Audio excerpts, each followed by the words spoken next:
You are Locked On Mets, your daily New York Mets podcast. Part of the Locked On Podcast Network, your team every day.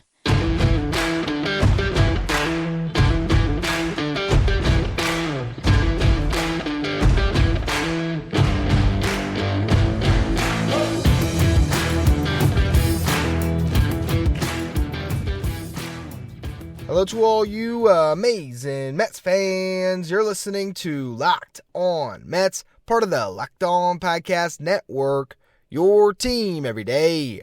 Thank you for making Locked On Mets your first listen every day. Locked On Mets, free and available on all platforms, including YouTube. And the Mets were able to get one of their 3 games against the Atlanta Braves today.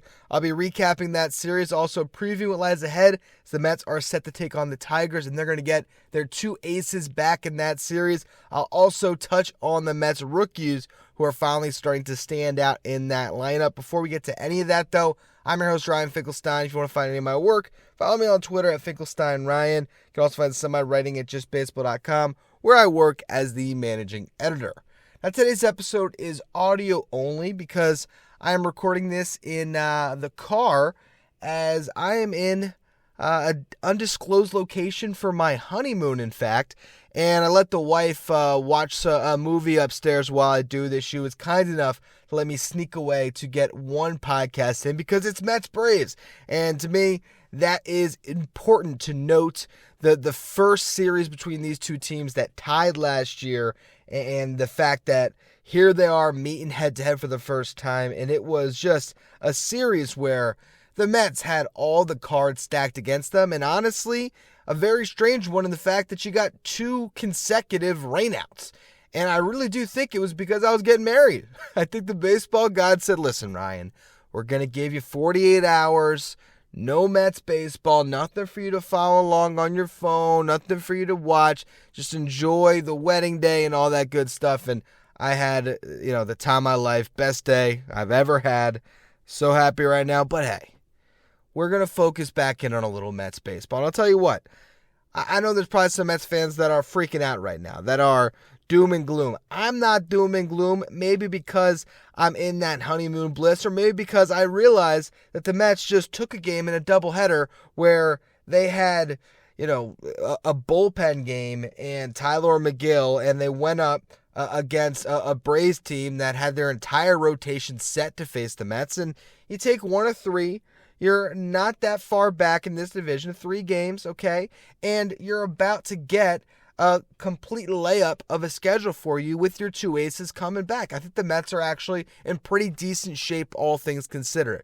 Everything has gone wrong for them when it comes to their starting rotation, and that is finally starting to figure itself out. You have a lineup that has 2 rookies that are starting to stand out and show that, man, they might be a big help to this team. You still got your star players performing.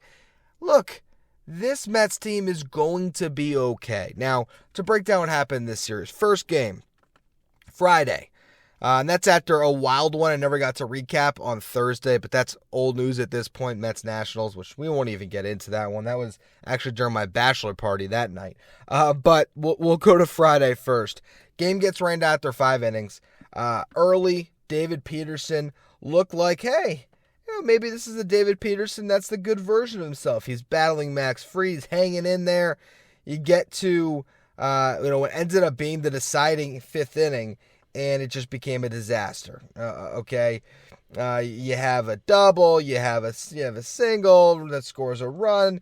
Bottom line, big home run by Matt Olson for them. 3-run homer is the difference in the game. I guess really the RBI single from Acuna could have been the difference, but regardless, 4-0 Braves, game gets rained out. And then, that was what began a just long period of nothing but rain in Flushing. Then you finally got the doubleheader today. And look, game 1, yes, the Mets lose, okay? But the fight that they showed in that game to hang in there, okay, you start the game with Denny Reyes going up against Spencer Strider. Have you ever seen a more lopsided pitching matchup to go bullpen game versus a guy that is one of the most dominant pitchers in baseball? You can make an argument before this start today. He was the most dominant. And he gets spotted 3 runs in the first inning because Sean Murphy hits a home run. So you're already in a hole. The Mets, they score a run. Brandon Nimmo leadoff triple. He has continued to swing a good bat. He comes around on a single from Francisco Lindor. Second inning, though, guess what? More runs for the Atlanta Braves. Kevin Pillar comes back, haunts the Mets a little bit with the 2-run homer. Acuna hits a home run. All of a sudden, it's 6-1 before the game's even started. If you were late to Citi Field on Monday for the first game, you could have sat in your seat and saw a 6-1 score. But guess what? Bottom of the third, after not scoring the second, the Mets got a little bit back. Marte gets on with the hit. Lindor draws a walk. Pete Alonso, 3-run shot. So there you go. You cut into it again, 6-4. And the bullpen was pretty good in those middle innings. So, yes, early, not great. Okay, you had Denny Reyes, who came into the day with a 0 ERA of 5, memory serves, ends the day with a 6.14 ERA. John Curtis gives up 1 run, but does give him some length, getting 2 innings. And Steven Nogosek, 2 2/3 without allowing a run. Pretty solid from him. Brigham, though, ended up being the, he wasn't the loser since the Mets were never able to grab a lead, but, he's the one that kind of lost the game for the Mets there in the 7th inning where, Sean Murphy came back to bite the Mets yet again. I don't really like that they got Sean Murphy. It kind of feels like, they were fine with Travis d'Arnaud and, William Contreras, and that was already a pretty damn good catcher situation for them. So we didn't need them to go out there and grab a Sean Murphy who has a 2-home-run day. But, hey, guess what? The Mets did get a homer from Brett Baty against a lefty, so that was nice to see. An absolute bomb, by the way, over 400 feet. So that at the time had cut the Braves' lead to a run, 6-5. But then it was the Brigham blow-up, giving up the homer. That made it 9-5 Braves. But, again, this Mets team battled back. They got helped by a couple hit-by pitches in the bottom of the 7th to start off a rally. McNeil got a base hit to load the bases. And then he did a great job getting in the way on a double play ball, which scored a couple more. But, ultimately that was all the Mets could really do in that one. They end up a run short. But, hey, to make that a game, to make it a 9-8 score, just shows the grit of the lineup. And then they go in and they win the final game. Tyler McGill was good through 5, but ultimately had his blow-up inning in the 6th. The Mets were able to get out, to a lead in this one. 2nd inning, you had an RBI double from Daniel Vogelbach. You go to the 5th inning, the Mets were able to score again. Brett Baty with a double to lead things off. Their Alvarez grounded out. Brandon Nimmo singled Baty to 3rd, and then Marte singled him home. Mets were up 2-0. You would have loved for Tyler McGill to hold on to that lead, right? Well, wrong. Guess what happens? Leadoff double. He gets a couple of outs, but also walks the bases loaded. Then there is a double that scores 3, and there you are. You're losing. You think, here we go. The Mets are going to get swept by the Braves, and again, the team continued to show grit. Couple walks, Vogelbach, Canna, and it was Francisco Alvarez who had the big hit, RBI double, drives in 2, gives the Mets a lead. Jeff McNeil homer to give him some insurance, and shout out to David Robertson, who continues to be excellent in that bullpen with the 6-out save, and the Mets are able to get one. And honestly, if you told me going into that series with the pitching matchups that they get one, I don't even know if I wouldn't have just taken it. I thought that, hey, crazier things happen. Baseball, you never know. Supposed to be a 4-game series. Honestly, even though it screwed them in a sense because you didn't get Scherzer to pitch because his suspension got delayed, look, whatever. You get a game, and now the schedule turns over for you, and you got a chance to get back on a better track. And we'll get into that in the final segment as I preview what lies ahead. Before we get to that, though, I want to talk about the 2 rookies because suddenly Brett Baty and Francisco Alvarez are swinging some pretty hot sticks. Before we get into all of that, though, if you're looking for a delicious snack but don't want all the sugar and calories, then you need the best tasting protein bar ever. Of course, I'm talking about Built. You got to try Built, and you know what makes them so great? Well, they're covered in 100% real dark chocolate. That's right, real chocolate. They come in unbelievable flavors like the churro, the peanut butter brownie, and the cookies and cream. Bars that taste like candy bars with only 130 calories, 4 grams of sugar, with a whopping 17 grams of protein. And now, the best part, you don't have to wait around for a box, because instead, even though for years I've been telling you to go to Built.com, you still can do that. You can get your mixed boxes, try a bunch of different flavors all at once. You can also head to your local Walmart, go to the pharmacy section, grab yourself a 4-bar box. They have the cookies and cream, the double chocolate, the coconut puffs, or you're close to a Sam's Club, run in, grab yourself a 13-bar box with the brownie batter puff or the churro puff. And maybe later, go to the local store and buy Built Bars today. This show is brought to you by BetterHelp. Getting to know yourself can be a lifelong process, especially because we're always growing and changing. Therapy is all about deepening your self-awareness and understanding, because sometimes we don't know what we want or why we react the way we do until we talk things through. BetterHelp connects you with a licensed therapist who can take you on that journey of self-discovery from wherever you are. I've been in therapy for a long time now. It has helped me so much to be able to just get an unbiased observer who I can just bounce ideas off of and try to get to know myself better. Because as much as your family and friends know you and can help you, having that therapist to give you that different bird's eye view, that different perspective, it can do wonders. If you're thinking of starting therapy, give BetterHelp a try. It's entirely online, designed to be convenient, flexible, and suited to your schedule. Just fill out a brief questionnaire to get matched with your licensed therapist. You can switch therapists anytime for no additional charge. Discover your potential with BetterHelp. Visit BetterHelp.com/LockedOnMLB to get 10% off your first month. That's BetterHelp, HELP.com/LockedOnMLB.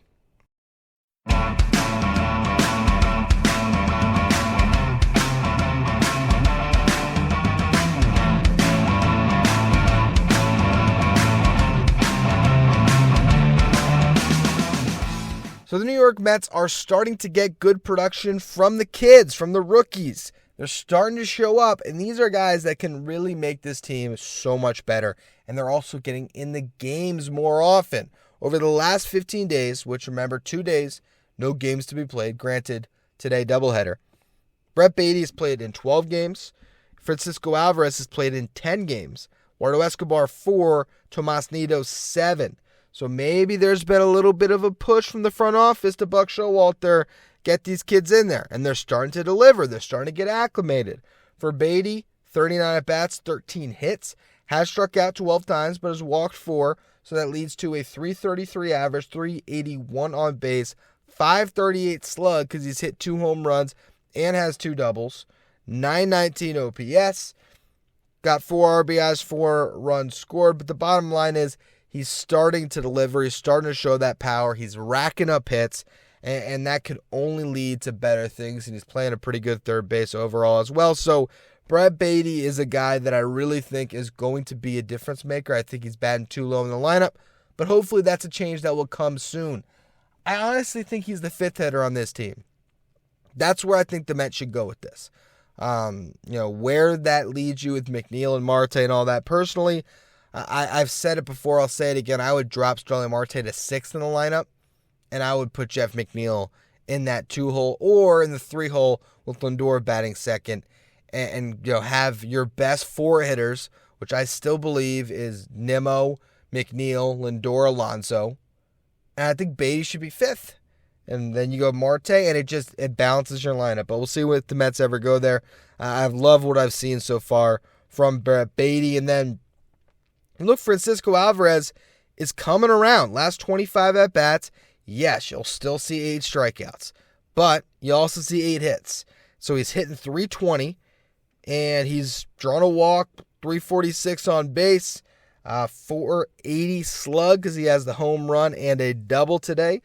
Got some RBIs, but he's starting to look more comfortable. He's starting to look like a man with a plan up there. And this is a guy that can actually carry you a little bit from a spot where you've gotten no offensive production and will continue to get no offensive production as long as you run out Tomas Nido and eventually Omar Narvaez. In some ways, the Narvaez injury could be a gift for you because it just forces you to play Alvarez. And you know what? I liked the Omar Narvaez signing because I thought Alvarez could use that seasoning in AAA.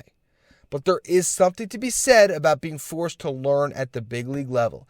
And yes, the learning curve can be steep, but if Alvarez can overcome that learning curve like he has done at every single level with that bat, and the glove has not been bad. Like, he has not been hurting them there, and I think that's also another reason why he's earning some more playing time. All of a sudden, if you get to a point where Baty and Alvarez continue to win their respective jobs, the two weakest positions you had offensively going into the season are just that much better.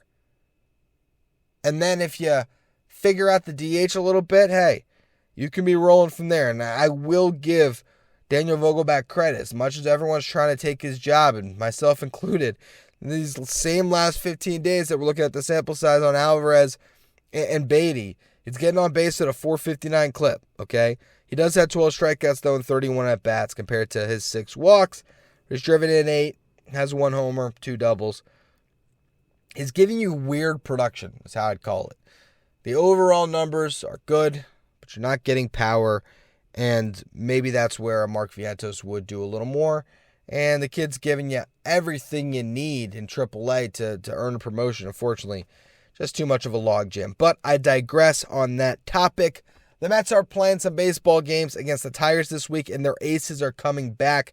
I want to discuss that in just a minute. Before we do, though, today's episode is brought to you by eBay Motors. For a championship team, it's all about making sure every player is a perfect fit. It's the same when it comes to your vehicle. Every part needs to fit just right, so the next time you need parts and accessories, head to eBay Motors. With eBay's guaranteed fit, you can be sure that every part you need fits right the first time around. Just add your ride to My Garage. Look for the green check to know the part will fit or your money back, because just like in sports, confidence is the name of the game when you shop on eBay Motors.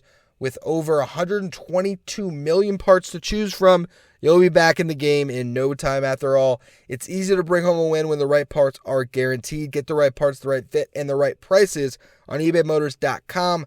Let's ride. Eligible items only. Exclusions apply.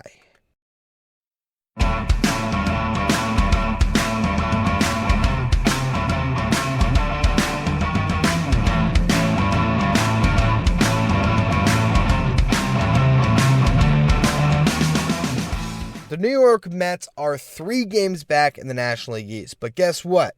This is the perfect time for them to stack some wins and get right back into the race. You got 3 games against the Detroit Tigers.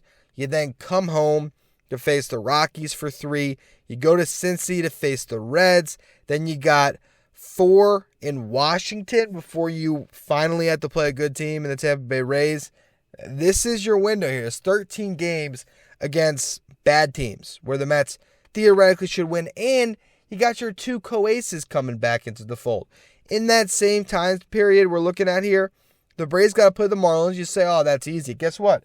The Marlins sit in the same place as the Mets are right now. They have gotten off to a great start this season. Then they play the Orioles, not an easy task. The Orioles are a frisky team. They play the Red Sox for 2. That's probably easy for them. But then you play Toronto and Texas before you play Seattle. And then you play the Dodgers, the Phillies. I mean, the Braves got a tough May ahead of them. I was actually going a little further into their schedule than what I just did for the Mets perspective. You know, the Mets, it's the Rays, then they got the Guardians. So it will get tougher at the end of the month. But this is a 13-game window where the Mets can just get, 2 games back and, they can get within a game or even it up. I mean, there's a very real chance you could be heading into June with a division lead. So you just got to handle business against these bad teams. And the pitching matchups are in your favor for the most part. You got Joey Lucchesi, game 1 this series against the Tigers, going against Michael Lorenzen, currently is sporting a 7.07 ERA. You then got Max Scherzer against Joey Wentz, who's sporting a 6.45 ERA. And then while Eduardo Rodriguez has gotten off to a great start this season with a 2.21 ERA, and he is a very good pitcher, you got Justin Verlander making his Mets debut on that mound that he knows so well, Comerica Park.